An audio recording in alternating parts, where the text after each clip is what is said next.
xarfaha qaar baan la qorin, xarkaha qaar baan la jarin, xog oo dhanna lama bandhigo. Saddexdaa meeris waxaa yidhi Cabdilaahi Xasan Garey waxay saddexdaniba ku qotomaan nolosha aadamaha.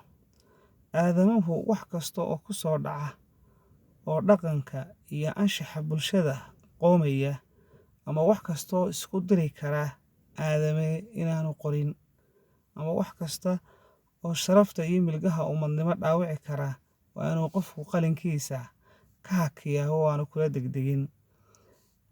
Xarkaha qaar baan la jarin.